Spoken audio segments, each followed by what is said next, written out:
Magandang araw mga kabakyat. Magluluto tayo ngayon ng sinabawang isda na may dahon ng malunggay. Ayan, nagpakulo na ako ng tubig.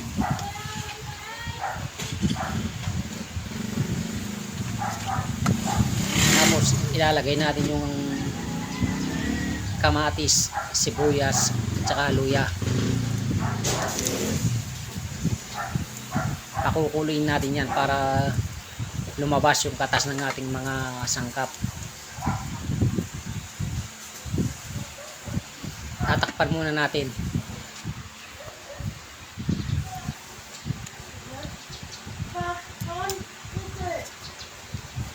Kapag kumukulo na, maglagay na tayo ng asin para magkalasa na yung ating sabaw.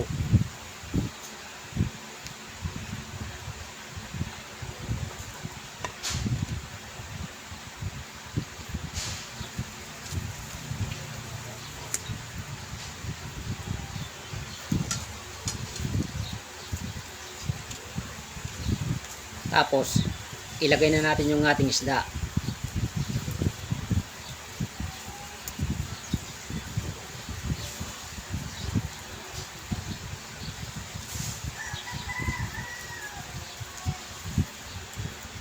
Ayan lang natin kumulo ng konti para maluto yung ating mga isda.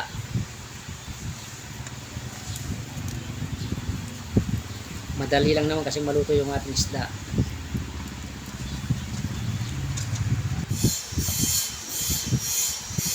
Tapos ilalagay na natin yung ating dahon ng malunggay para mas healthy yung ating sabaw.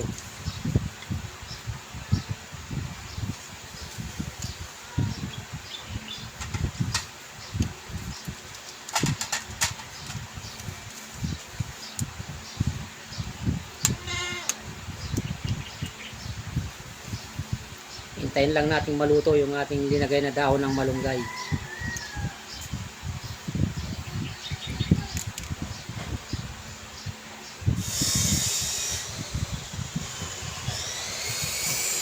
Tapos magdagdag tayo ng konting pampalasa.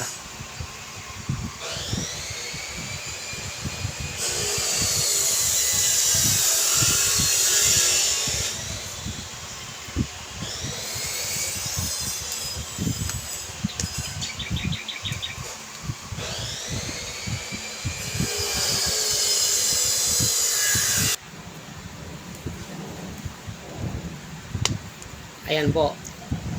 Luto na po ang ating sinabawang isda na may dahon ng malunggay.